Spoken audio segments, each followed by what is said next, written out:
दोस्तों, मैं कपिल रस्तोगी बहुत बहुत स्वागत करता हूं आपका आपके अपने चैनल मार्केट स्टडीज़ पर। दोस्तों, बात कर रहे हैं इंडिया के second most largest manufacturer in automotive and industrial lubricant Castrol India limited के बारे में। दोस्तों, अगर आप 4 व्हीलर या 2 व्हीलर चलाते हैं तो डेफिनेटली कैस्ट्रॉल इंडिया लिमिटेड के प्रोडक्ट आपने कभी ना कभी जरूर यूज़ किए होंगे या ये नाम आपने डेफिनेटली सुना होगा। 10,000 करोड़ की मार्केट कैप के साथ इस समय कैस्ट्रॉल इंडिया आपको मार्केट में काम करता हुआ नजर आ रहा है। करंटली 106 रुपए के ऊपर प्लेस्ड है। 650% की तेजी दिखाने के बाद ये अपने ऑल टाइम हाई से तकरीबन 60% के आसपास करेक्ट कर चुका है। तो एक्सटर्नल रीजंस है इस करेक्शन के पीछे या बेसिकली फंडामेंटल्स ही कमजोर हैं। और अगर आपने हायर लेवल पर इसको लिया हुआ है तो अब आपको क्या करना चाहिए? क्या इस लेवल के बाद आपको इसके अंदर निकल जाना चाहिए? कोई रिकवरी की उम्मीद यहाँ पर नजर आ रही है या फिर आपको अभी भी इसको होल्ड करना चाहिए? क्या ये एक वैल्यू पिक है या फिर ये एक फ्लॉप शो है जिसके अंदर आपको इमोशनली अटैच नहीं होना चाहिए? मिलेगी आपको इस वीडियो में बिल्कुल क्लियर कट ओपिनियन, तो आप इस वीडियो में बने रहिए। 10,000 करोड़ की मार्केट कैप के साथ आपको काम करता हुआ नजर आ रहा है। 150 रुपए का इसने इस साल हाई बनाया है और इसके साथ साथ 99 रुपए का आपको इसके अंदर लो देखने को मिल रहा है। सीधे चलते हैं, फंडामेंटल्स समझते हैं कि फंडामेंटल्स कहते हैं कि 107 रुपए का ये करंट प्राइस आपको यहाँ पर दिखाई दे रहा है। पी बहुत अफोर्डेबल है, 13.9, 14 का पी आपको देखने को मिल रहा है। इंडस्ट्री पी 30 का है, तो इंडस्ट्री पी के कंपैरिजन में आपको ये जो है अच्छे वैल्यूएशन पर इस समय मिल रहा है।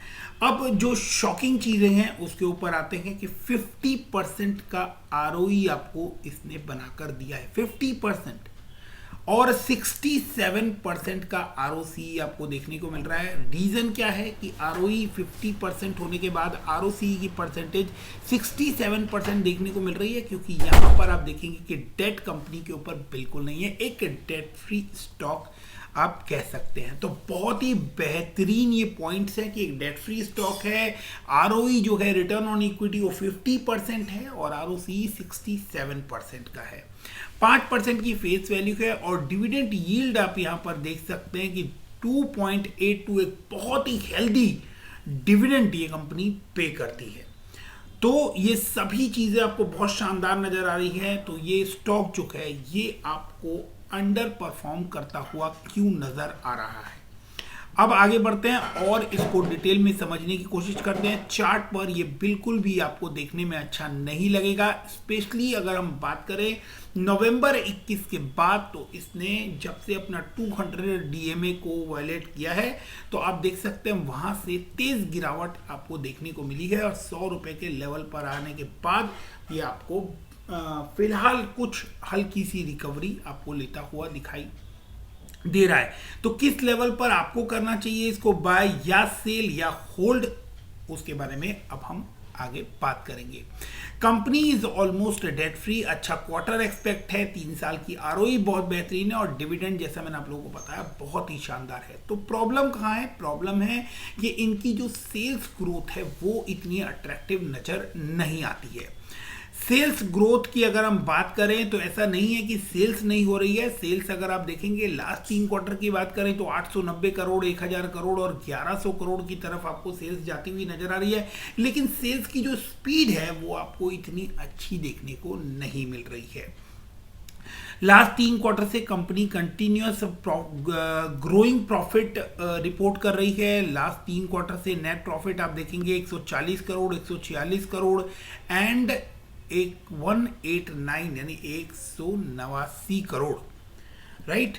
तो प्रॉफिट्स भी आपको लास्ट 3 क्वार्टर से बढ़ते हुए नजर आ रहे हैं। कंपैरिजन करें दिसंबर 21 से तो 188 करोड़ का प्रॉफिट था, वहां से आपको प्रॉफिट 1 करोड़ ज्यादा ही यहां पर दिखाई दे रहा है। मार्च का एक बेहतरीन क्वार्टर बीच में गया था जिसमें 250 करोड़ के आसपास का नेट प्रॉफिट निकल कर आया था, बट इस स्टॉक ने तब भी रिकवरी नहीं ली।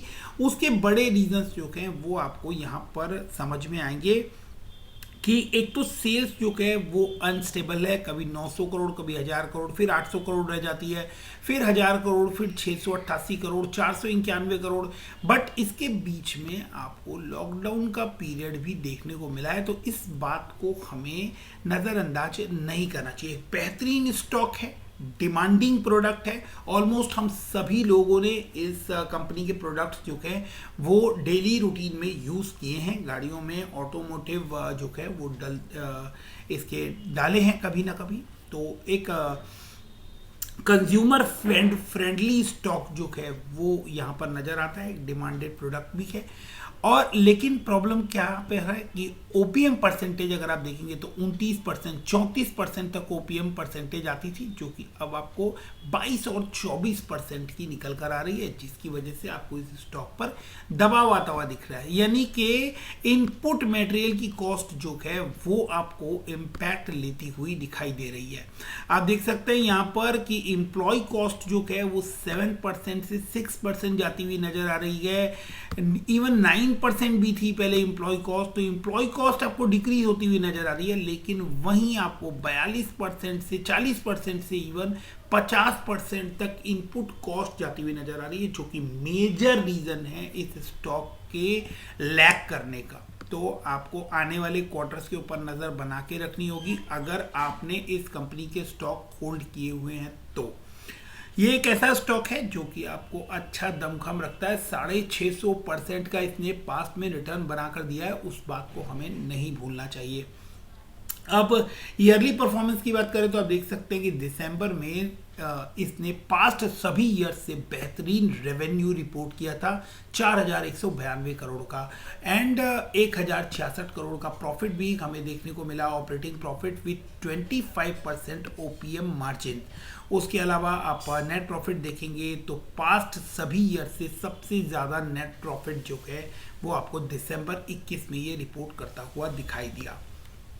अब इसके कुछ और स्ट्रॉन्ग पॉइंट्स हम यहाँ देख लेते हैं। तो रिजर्व्स आपको कंटिन्यूअस इस कंपनी में बढ़ते हुए नजर आ रहे हैं, और बोरोइंग्स जो सबसे इंपॉर्टेंट चीज़ है कि बोरोइंग्स इस कंपनी में नील बोरोइंग वाली कंपनी है, जो कि इसका एक सबसे इंपॉर्टेंट और स्ट्रॉन्ग पॉइंट बनकर निकल कर आता है। तो अगर आप इस कंपनी में आपको इसके रिजल्ट सुधरते हुए दिखाई देते हैं तो कोई और रीज़न नहीं है कि जिसकी वजह से आपको ओपीएम परसेंटेज जो है वो ख़त्म होती हुई नज़र आए, क्योंकि इंटरेस्ट आपको लोन के ऊपर पे नहीं करना है, तो आपका बिजनेस जो है वो डेफिनेटली ग्रो करता हुआ नज़र आता है। अब सिर्फ रेवेन्यू लाइन जो है, अगर रेवेन्यू लाइन आपको आगे बढ़ती हुई नजर आती है तो डेफिनेटली आप इस स्टॉक को आगे बढ़ता हुआ देखेंगे। प्रमोटर के पास 51% की होल्डिंग है, तो आप नोट कर सकते हैं 5 स्ट्रॉन्ग पॉइंट। एक, आरओई और आरओसी बहुत ही शानदार हैं। इसके अलावा कोई डेट नहीं है कंपनी के ऊपर, डिविडेंड कंपनी बहुत ही शानदार पे करती है। उसके अलावा आप देखेंगे प्रमोटर की होल्डिंग 50% से ज़्यादा है और उसमें कुछ भी प्लेज नहीं है। और जो 5वां स्ट्रॉन्ग पॉइंट है वो मैं आप लोगों को ये बताने वाला हूं कि आप देखेंगे कि इसके अंदर जो एफआईआईज और डीआईआईज की होल्डिंग है वो आपको पब्लिक की होल्डिंग से ज़्यादा नज़र आती है। यानी कि जो मेजर 80% की होल्डिंग आपको देखने को मिलेगी वो बहुत ही स्ट्रॉन्ग हैंड में है। उसके बावजूद भी ये स्टॉक जो है ये आपको बिकवाली लेता हुआ नज़र आ रहा है।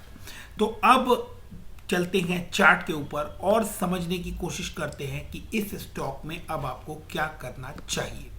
लेकिन उससे पहले एक इम्पॉर्टेंट चीज़ कि अगर ये स्टॉक सभी लोग बेच रहे हैं तो क्या सभी लोग इस स्टॉक में सिर्फ इंट्राडे ट्रेड कर रहे हैं, यानी क्या इस स्टॉक की वैल्यू जो है वो ख़त्म होती हुई नज़र आ रही है? ऐसा नहीं है। आप देख सकते हैं कि लास्ट 7 डेज में स्टॉक में किस तरह की डिलीवरी उठती हुई नज़र आ रही है।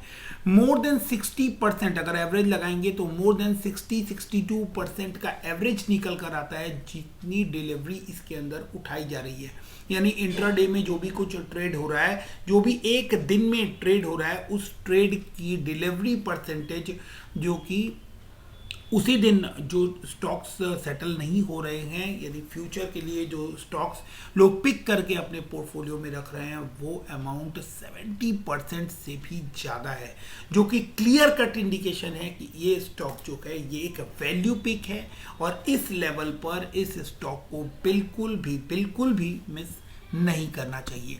अब चार्ट पर हम इसको समझने की कोशिश करते हैं तो आप देखेंगे कि फरवरी 11 के लेवल पर ये आपको आता हुआ दिखाई दे रहा है और इस लेवल पर ये एक बार मार्च 2020 में आया था जिस समय लॉकडाउन लगा था और अभी इसने करंटली इस लेवल को दोबारा 2 साल बाद टच किया है और टच करने के बाद आपको ये स्टॉक करंटली 108 रुपए के आसपास ट्रेड करता हुआ दिखाई दे रहा है। इस रेंज को अगर आप देखेंगे, जो पैरेलल लाइंस आपको यहाँ पर नजर आ रही है, तो ये रेजिस्टेंस वाली जो लाइन है यहाँ आप देखेंगे 236 पर, तकरीबन 217 पर और 200 रुपए के ऊपर आपको इसके अंदर बहुत स्ट्रॉन्ग रेजिस्टेंस देखने को मिला था और ये स्लांटिंग लाइन जो आपको रेजिस्टेंस की लाइन है, इसके ऊपर ये 3 बार इसने रेजिस्टेंस फेस किया और यहाँ आप देख सकते हैं कि जब इसने यहाँ से ब्रेकआउट दिया था उसके बाद 186 के लेवल पर आपको ये सपोर्ट लेता हुआ दिखाई दिया। मोर और लेस आपको 120 रुपए के ऊपर इस लाइन के आसपास सपोर्ट लेता हुआ दिखाई दिया और उसके बाद 100 रुपीज़ यानी 96-97 रुपीज़ के आसपास जो बेस बना वहाँ इसने सपोर्ट लिया। एक तेजी भी दिखाई लेकिन ऊपर के लेवल्स पर ये सस्टेन नहीं कर पाया। रीज़न कि आपको यहाँ पर इस तरह के वॉल्यूम्स देखने को नहीं मिले। तो वॉल्यूम्स अगर अच्छे निकल कर आते हैं तभी आपको किसी स्टॉक के अंदर कोई तेजी सस्टेन होती हुई दिखाई देती है। अभी फिलहाल जिस लेवल पर ये है, ये एक बहुत ही इंपॉर्टेंट ब्रेकआउट लेवल है। अगर यहाँ से इसने ब्रेकआउट दिया और ऊपर के लेवल्स पर ये सस्टेन करने में कामयाब होता है वॉल्यूम्स के साथ, तो आपको इसके अंदर कम से कम 250 रुपए तक के लेवल्स देखने को मिल सकते हैं। यानी यहां से ये स्टॉक आपको 2.5 गुना तक मिड टर्म के अंदर रिटर्न दे सकता है। लेकिन इस स्टॉक ने बहुत ही क्लोज रेंज के एंड तक ट्रेवल कर लिया है, तो अगर ये आपको मार्केट के सेंटिमेंट्स बिगड़ते हैं और ये स्टॉक 98-97 के लेवल्स को भी तोड़ देता है तो फिर इसके अंदर आपको तेज गिरावट भी देखने को मिल सकती है और फिर शायद जो लेवल्स है वो बहुत ही ज़्यादा डिटेरिएट आपको होते हुए दिखाई दे।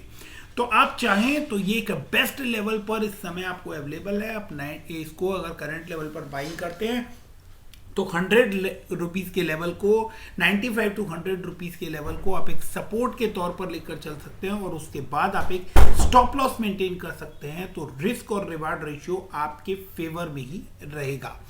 नीचे डाउन साइड जो कि वो बहुत ही मिनिमम नजर आ रही है, अनलेस अंटिल कोई बहुत ही एक्स्ट्रा ऑर्डिनरी बुरी खबर इस स्टॉक से रिलेटेड निकल कर ना आए, तो डाउन साइड जो है वो ऑलमोस्ट आपको फिनिश होता हुआ दिखाई दे रहा है। अगर ये यहाँ से रिकवरी लेता है तो ये एक डबल बॉटम पैटर्न भी यहाँ पर बनाता हुआ नजर आएगा, जिसके बाद आपको अच्छी तेजी यहाँ पर निकल कर आने की उम्मीदें जो है वो दिखाई दे रही है। तो इन लेवल्स के ऊपर बिल्कुल बारीकी से रखिए नज़र। और 1 साल के चार्ट पर अगर हम देखें तो 1 साल के चार्ट पर भी आपको ये लाइन के अंदर सपोर्ट लेकर आगे बढ़ता हुआ नज़र आ रहा है। करंटली आरएसआई की बात करें तो 51, 1 साल के आरएसआई को हम देखें तो 51.89 पर नजर आ रहा है, जो कि चार्ट पर वापस आपको स्ट्रेंथ लौटती हुई दिखाई दे रही है। मिलते हैं अगले वीडियो में। कुछ वैल्यू एडिशन हुआ हो तो वीडियो को लाइक और चैनल को सब्सक्राइब करना ना भूलें। Thank you, thanks for watching.